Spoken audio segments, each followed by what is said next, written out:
And this way, if the fish gets a hold of me, at least these two guys can pull me back. Right there on the top. Kind of mushy. Is it mushy in there? I'm looking for these tubes coming out of this.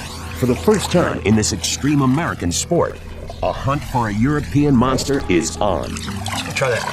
Pump down there. This mush, he'll sink in at 6 inches. There any rocks up that way? Yeah, but not big enough. No, it's almost like a joke sport to us. We sort of can't believe that anglers would go underwater and sort of secure their catch with their bare hands. On foot and in boats, the unfamiliar terrain requires constant surveillance. The men wade through the water, scour the landscape, and travel the length of the river in search of spawning whales. That right there is what we're looking for, something like that. In the water. Take 3 of you to block out. If we can find that right out here, we'll be in the ballpark then. Smaller catfish find lairs more easily than mammoth whales. In search of these river whoppers, the team looks for the mother of all hiding holes.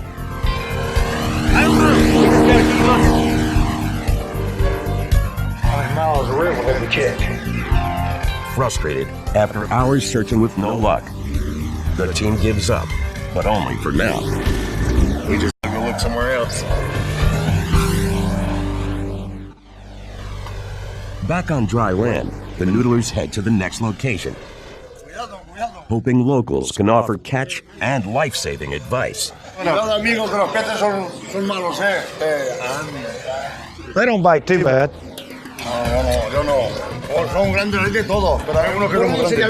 Language barrier, I'm lost. I'm just like, what? What's that mean? Por favor. Mucho gusto. Mucho gusto. Mucho gusto. You want to go catch one? That's why I needed an interpreter, because I don't understand it. ¿Pescas ciruelos con la mano? No. Why? No. ¿Por qué no? Porque es de locos esto, hombre. If I had a little more time, I'd love to learn the language, so I can at least know whether they're cussing me out or telling me I was nuts. No hay nadie que pesque ciruelos con la mano. Es de locos esto. I think he's trying to tell me I'm crazy. He thinks we done lost our mind, huh? Loco? Beneath the bridge several kilometers downriver, the men spot a promising rock formation. See, that looks good. If they're hollow, that'd work real good, those tubes. They zero in for a closer look. I can feel the groove now. Okay, go around and see if there's one over there, because this is like a tunnel going through here. We found a nice little lake, big sort of plate of concrete maybe, a good sort of cavity underneath. God, that feels like you got to hold one. Hit you? Not yet. I'm sure if there's any fish down there, then these guys are going to bump into them. I did catch this. Hang your crosshair. Thousands of kilometers from home, the hand fishermen bring with them over half a century of combined expertise. Fish. No, rock or something. It's a rock. But is the elusive Wells catfish too great an adversary, even for a noodling dream team? I came this far to catch the great big fish. I'm not giving up yet. We got to do something. Keep looking. Get disgusted, but I'm got to keep going.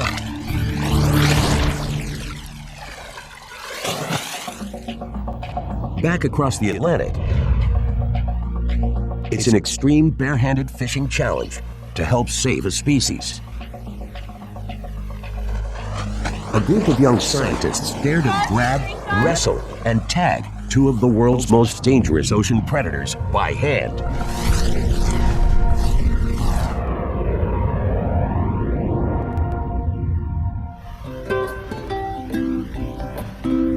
Bimini Island, Bahamas. Over 80 kilometers off the east coast of Florida, this tiny, isolated atoll is one of the world's most fertile breeding grounds for sharks. For nearly 2 decades, Dr. Samuel Gruber has run Bimini's famous Shark Lab. Shark Lab attracts a courageous young staff ready to risk their lives to help keep threatened predators hunting the deep. 4 people in each room. The Bimini Biological Field Station is built around the volunteers and the staff who are young scientific shark fanatics. Two formidable apex predators who call the waters of Shark Lab home the nurse shark and the lemon shark. I had about a lemon shark as big as, I'd say, about a 7-footer take my hand in its mouth and decide whether he wanted to do anything with it. Record-setting lemons have stretched nearly 4 meters, weighing over 180 kilograms. Though they can survive in captivity, where other alpha shark species like the great white die, lemons are far from tame. Armed with a mouthful of triangular, cutting teeth, even a juvenile can inflict nasty wounds.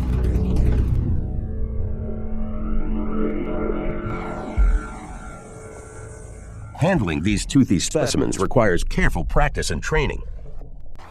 Here we go. Whoa!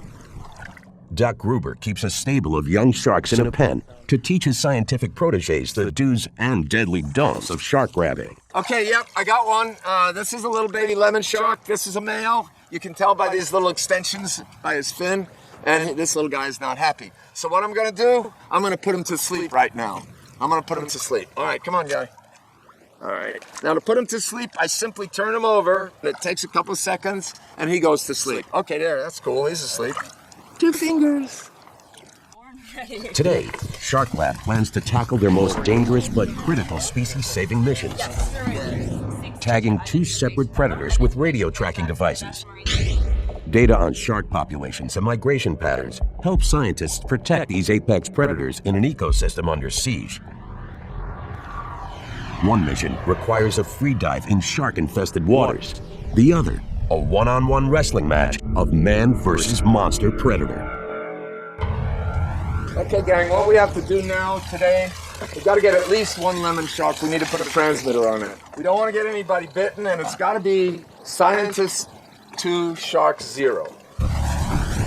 The team heads into the bay in search of a full-grown natural assassin. It's a lemon shark chase down. The method is bold and dangerous. To insert a radio tracking tag, the team plans to taunt and corral a lemon shark, ultimately grabbing it with their bare hands. You guys haven't seen anything yet, huh?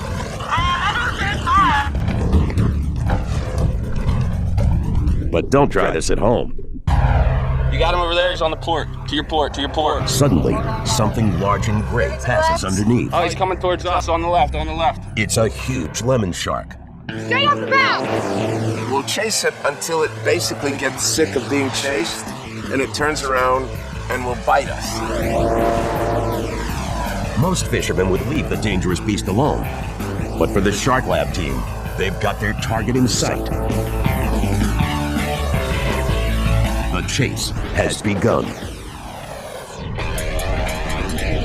Sean's on the bow of the boat, you know, completely unbalanced, and if we ever hit the bottom or anything, he goes flying off right onto the shark's back. What he's trying to do is not net the shark, but actually hit it, so it turns around and bites the net. He's on it. He's on it. He's on it. Where is it? It's here. Behind me. He's right here, he's right here. Right, get it. Yep. No, still on? No. Oh, he's right here. Where is it? He's on that side. The first attempt is lost. The team keeps up the chase. Okay. Tell me if I should jump. Say jump and I'll get out. You better watch this. He might bite me. Come on, hit him hard. Then, success. Keep hitting him. Is he biting? He's on it. He's on it. He's on it. The shark bites down hard. Doc Gruber approaches the thrashing fish. The maneuver is extremely risky. He's wrangling an alpha predator face to face. Up close, the team uses the net poles to corral the nearly 2-meter-long shark. Get in front of his head. And Doc quickly grabs the tail. That's it. When a shark is tired, Oh, it's too close. its behavior is dangerously unpredictable. If you don't watch yourself, you can get killed. These things could grab you in the thigh and you bleed to death in 30 seconds. So we can see the shark. Doc Gruber's got to move fast. They're fine when you leave them alone.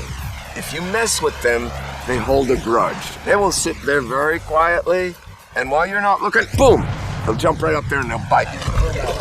He quickly works to put the shark into a catatonic state called tonic immobility, which some believe exploits a shark's defensive reflex to play dead. This allows scientists to measure